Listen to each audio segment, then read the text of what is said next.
Hello friend, आप सबका स्वागत है हमारी यूट्यूब चैनल पे। आज हम कल के पार्ट को कंटिन्यू करेंगे।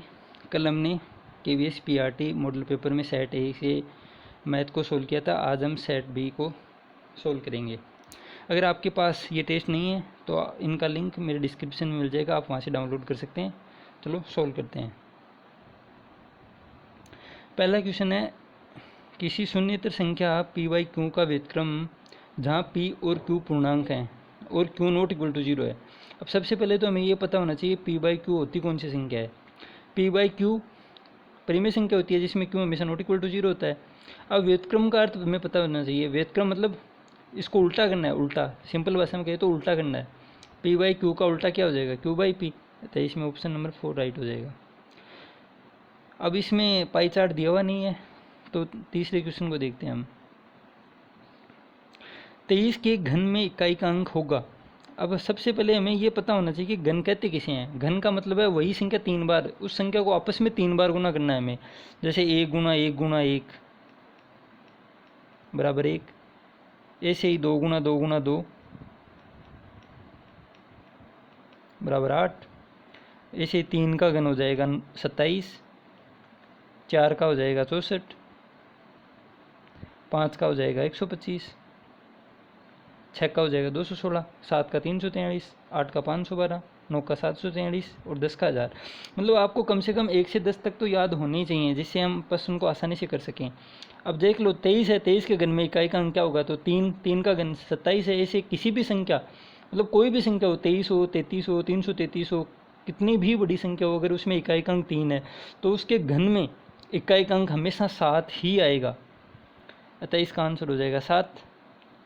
Option number 2 is right.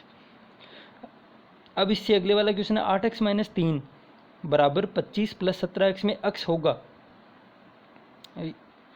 इसमें हम जैसे अक्स को 0 से एक तरफ कर लेंगे और संख्या को एक तरफ कर लेंगे तो अक्स का मान हमारे पास आ जाएगा। जैसे 8x है और प्लस 17x है, बराबर से इधर जाएगा, माइनस का हो जाएगा। तो 8 - 17x कितना हो जाएगा, 11। 11x बराबर 25 से बराबर के इस साइड है, ये बराबर का चिन्ह है। 8x माइनस का 3 बराबर 25 है। ये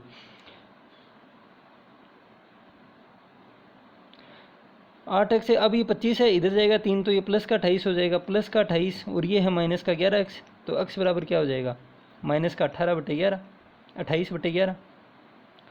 अब भिन्न संख्या वो हमेशा पॉजिटिव होती है, p/q के रूप में होती है भिन्न संख्या, लेकिन पॉजिटिव होती है। और ये है नेगेटिव, नेगेटिव साइन किसमें भी आ सकता है, पूर्णांक। पूर्णांक हमेशा p/q, जहाँ p और q क्या है, पूर्णांक संख्या। पूर्णांक नेगेटिव इन्फिनिटी से पॉजिटिव इन्फिनिटी तक होती है। अतः ये हमारी एक प्रीमिय संख्या है। अतः ऑप्शन नंबर 3 इज राइट। अब इससे अगले वाला क्वेश्चन देखते हैं। निम्न में से कौन सी आकृति नीचे लिखे गुण को संतुष्ट करती है। भुजाओं का केवल एक युग्म समांतर है। मतलब ये कौन सी नीचे दी गई 4 आकृतियों में कौन सी ये मतलब लाइन को संतुष्ट करती है। भुजाओं का केवल एक युग्म समांतर है। तो भुजाओं का समलम चतुर्भुज दी गई आकृति में देखने पे ही पता लग रहा है कि ये समांतर चतुर्भुज मतलब समलम चतुर्भुज है और इसमें ये भुजा इस भुजा की समांतर है। एक युग्म ही समांतर है, ये दूसरा आपस में युग्म समांतर नहीं है। इसमें पूछा भी यही है कि भुजाओं का केवल एक युग्म समांतर होना चाहिए। तो इसमें पी आंसर हो जाएगा। अब है नीचे दिए गए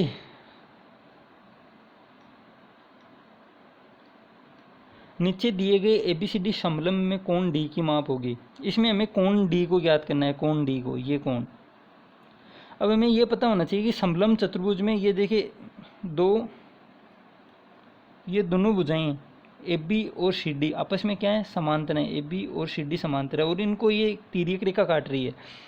तो ये तिर्यक रेखा जब दो समांतर रेखाओं की एक तिर्यक रेखा काटती है तो आपस में जैसे ये अंतःकोण, दोनों अंतःकोण, इनका मान हमेशा 180 डिग्री होता है। चाहे इस साइड के हों चाहे इस साइड के हों, इन दोनों आपस में अंतःकोण है वो 180 डिग्री होता है। तो 55 प्लस डी, इसको हम डी मान लेते हैं, इक्वल टू 180। तो डी बराबर क्या हो जाएगा, 180 - 55 बराबर 125। इसमें ऑप्शन नंबर 4 राइट। अब इससे अगले वाला क्वेश्चन, प्रत्येक अंतःकोण 135 डिग्री वाले एक समबहुभुज की संख्या भुजाओं की संख्या होगी। अब सबसे पहले तो हमें ये पता होना चाहिए कि अंतःकोण मतलब कैसे ज्ञात करते हैं। अंतःकोण मतलब जैसे 3 भुजाओं की कोई आकृति है तो अंतःकोण n/2 × 180 होता है इसका मान। लेकिन मतलब इससे करेंगे तो हमें ये प्रश्न बहुत लंबा हो जाएगा, इसलिए हम मतलब अंतःकोण और बहिष्कोण दोनों का मान हमेशा 180 डिग्री होता है। अंतःकोण और बहिष्कोण दोनों का मान 180 डिग्री होता है। इसमें अंतःकोण 135 है तो बहिष्कोण का मान कितना हो जाएगा?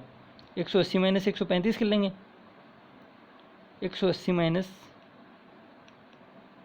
135 तो 45 डिग्री आ जाएगा बहिष्कोण का मान। अब बहिष्कोण, अब हमें ये मतलब एक सूत्र है, आप उसको याद रख लेना। मतलब भुजाओं की संख्या n बराबर भुजाओं की संख्या n का भाग 360 में जो बहिष्कोण दिया हुआ है उसका भाग देना है। उसको डिवाइड करेंगे 360 को मतलब 45 से, तो इसमें भुजाओं की संख्या n का मान आ जाएगा। तो इससे डिवाइड करेंगे तो इसमें हमें मतलब संख्या आ जाएगी। तो इससे सबसे पहले हम 9 से काट लेंगे। 9 चौक 36, 40, 9 पंजे 45, 5 8।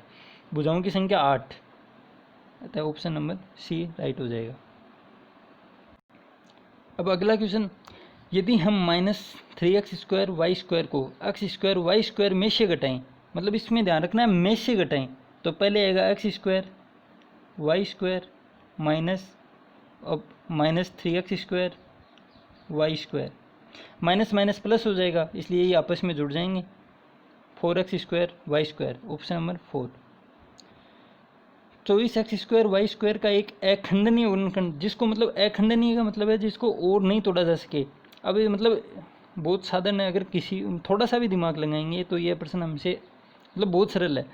x² y², इसको हम x में तोड़ सकते हैं आगे, y² को x में तोड़ सकते हैं, 24x में 24 को तोड़ सकते हैं, लेकिन x है इसको हम ओ नहीं तोड़ सकते, इसलिए इसका आंसर 3।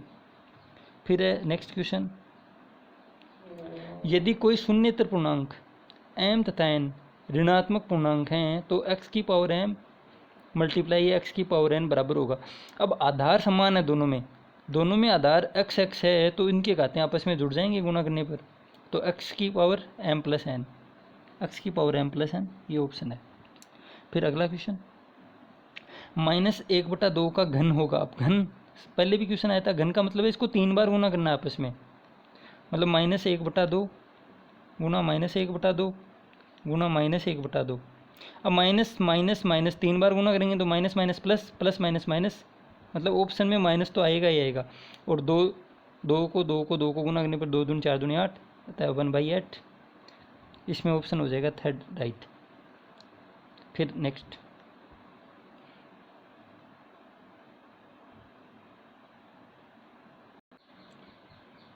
अगला क्वेश्चन है, मान लीजिए कोई धनराशि R% वार्षिक साधारण ब्याज की दर से और R% वार्षिक चक्रवृद्धि ब्याज की दर से 2 वर्ष में दुगना हो जाता है, तो हमें प्राप्त है मतलब कौन सी मतलब ब्याज की दर है वो ज़्यादा होगी या कम होगी या दोनों में बराबर होने पर दुगना हो जाएगा 2 वर्ष में। अब जैसे हमें पता होना चाहिए कि साधारण ब्याज और चक्रवृद्धि ब्याज पहले साल में तो दोनों समान ही होते हैं। अगर साधारण ब्याज की दर से 100 रुपये कोई ब्याज है तो चक्रवृद्धि ब्याज की दर से भी 100 रुपये ही होगा, लेकिन दूसरी साल साधारण ब्याज तो वही 100 रुपये रहेगा उस मूलधन का, लेकिन चक्रवृद्धि ब्याज है वो बढ़ जाएगा। इसलिए हम कॉमन सेंस से भी ये प्रश्न कर सकते हैं कि हमेशा साधारण ब्याज की दर है वो हमेशा चक्रवृद्धि ब्याज की दर से ज़्यादा होगी अगर वो दोनों 2 वर्ष में दोगुना हो रहे हैं तो, क्योंकि इसमें क्या है कि दोनों ही दोगुना हो रहे हैं। साधारण ब्याज की दर से भी 2 वर्ष में दोगुना हो रहा है ब्याज और चक्रवृद्धि ब्याज की दर से भी 2 वर्ष में दोगुना हो रहा है। इसमें हमेशा साधारण ब्याज की दर है, इसमें आर है, साधारण ब्याज की दर आर है, इसका मान हमेशा चक्रवृद्धि ब्याज की दर से ज़्यादा होगा इस क्वेश्चन में। तो आप देख लो कौन सा ऑप्शन है, सेकंड ऑप्शन राइट हो जाएगा।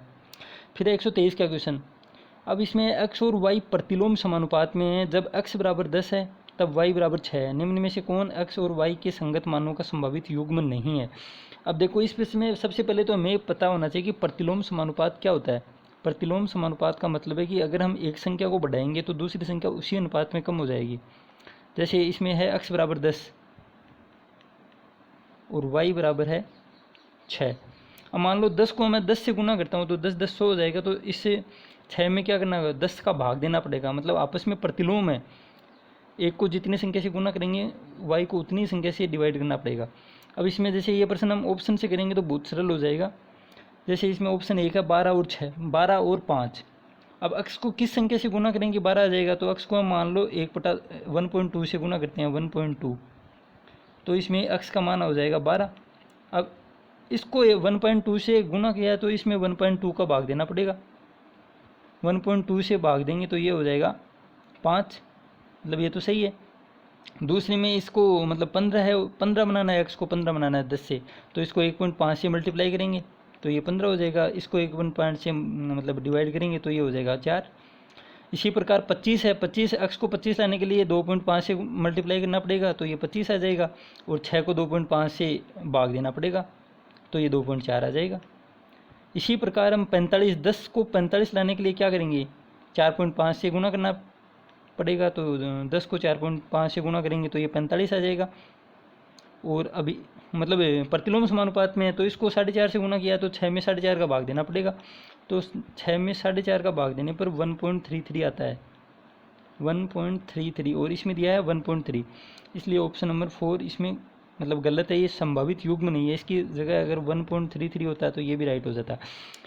इसको ऑप्शन से सरल करने मतलब ये तो मैंने आपको समझाने के लिए चारों ऑप्शन से किया है, वरना हम मतलब थोड़ा कॉमन सेंस लगाएंगे तो पहले या दूसरे में इसका आंसर आ जाएगा आराम से।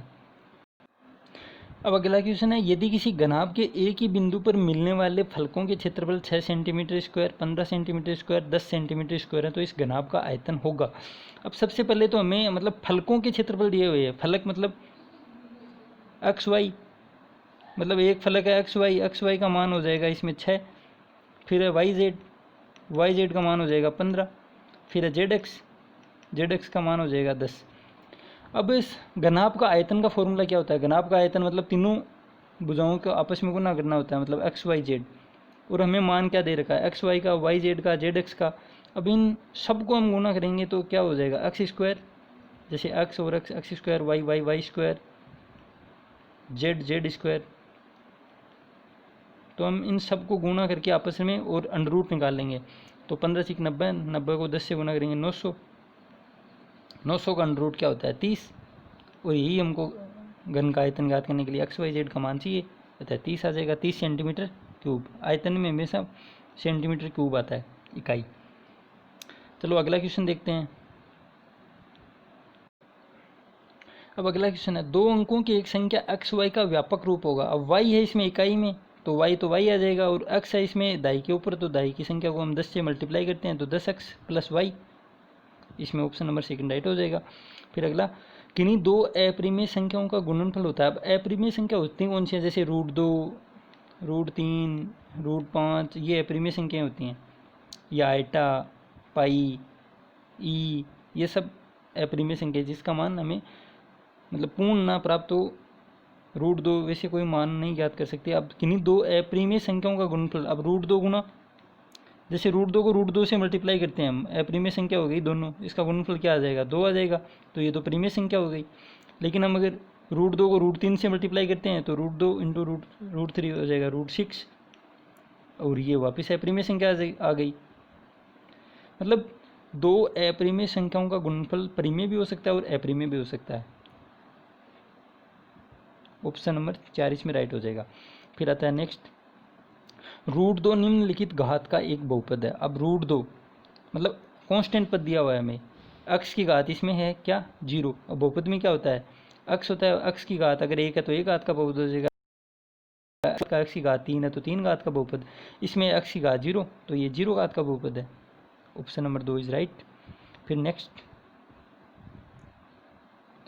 अब इसमें है, यदि आकृति में यदि ए बी बराबर सी डी बराबर नहीं समांतर ए बी समांतर सी डी समांतर ई एफ, मतलब ये ए बी और ये सी डी आपस में तीनों समांतर रेखाएं हैं, और ये पी क्यू और ये आर एस ये दोनों भी समांतर हैं। फिर ये दो कोण का मान दे रखा है हमें, कोण आर क्यू और डी, आर क्यू और डी का मान दे रखा है आर क्यू डी, ये 25 डिग्री ये है आर क्यू और डी, और एक दे रखा है सी क्यू और पी, मतलब सी कहाँ है ये रहा सी क्यू और पी, ये 60 दे रखा है। अब इन प्रश्नों को सोल्व करने के लिए हमें सबसे पहले तो इन रेखाओं को बढ़ाना होगा, मतलब जैसे ये समांतर रेखाएं इनको मतलब आगे तक विस्तार करना होगा। जैसे ये तो हमें ये तीनों रेखाएं दे रखी हैं वो हो जाएंगी, फिर ये है आर एस, इसको हमें जैसे आगे तक कर लेना है, इसको इधर खींच लेना है, बढ़ा लेना है इसको भी। और ये है पी क्यू, इसको भी आगे तक बढ़ा लेना है। तो ये दोनों आपस में समांतर रेखा हो जाएंगी और इनको ये एक तिर्यक रेखा आपस में काट रही है। अब ये कोण हमें दे रखा है, ये कोण पूरा 60 डिग्री, और ये कोण दे रखा है हमें 25 डिग्री। अब इसको सोल्व करने के हमारे पास जैसे दो तरीके हैं। एक तो हम ये 25 है, अब जैसे इनमें जैसे ये 60 है, तो एक ही हमें ये पता है कि मतलब सी डी एक रेखा है, इसमें ये क्यों एक पॉइंट है, तो इसमें इस तरफ 60 है, तो ये 120 डिग्री का कोण होगा। ये 120 है और ये 25 है, दोनों को जोड़ लेंगे तो 145। अब ये कोण और ये कोण दोनों एकांतर कोण है, ये मतलब ये कोण अगर 145 है तो ये कोण भी 145 होगा। तो इसका मतलब उत्तर हो जाएगा 145, ऑप्शन नंबर 3। इसके अलावा हम एक और तरीके से भी इसको कर सकते हैं। जैसे ये 60 डिग्री कोण है, ये 60 है, तो ये इधर वाले जैसे इस लाइन को हमने आगे तक बढ़ाया तो ये 60 है, तो ये भी 60 होगा, और ये 60 है तो ये भी 60 होगा। ये तो हो गए सम्मुख कोण और ये हो गया शीर्षाभिमुख कोण। ये 60 है और ये जैसे हमने मतलब कुछ देर पहले भी सोल्व किया था कि दो समांतर रेखाओं को अगर ये तिर्यक रेखा काटती है तो आपस में जो अंतः कोण होते हैं उनका मान हमेशा 180 होता है। तो ये 60 है तो ये 120 हो जाएगा, और ये यहाँ पे हमने को 25 दे रखा है, ये रहा, ये 25 है तो ये एकांतर कोण ये भी 25 हो जाएगा। तो ये 120 और प्लस 145 डिग्री। दो तरीके से बता दिया, आपको जो समझ में आए वो देख लेना आप। अब अगले वाला क्वेश्चन देखते हैं।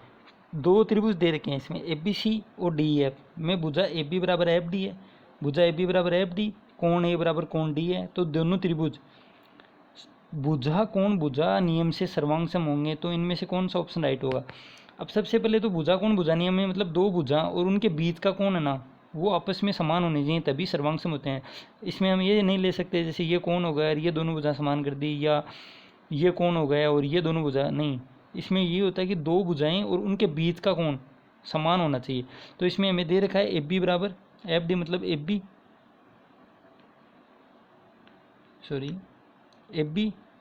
ये FD के बराबर है, और कोण A है वो कोण D के बराबर है, कोण A बराबर कोण D।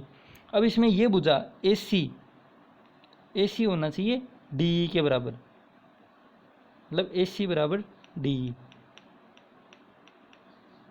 AC बराबर DE, ये ऑप्शन राइट हो जाएगा। समझ में आ गया होगा आपको।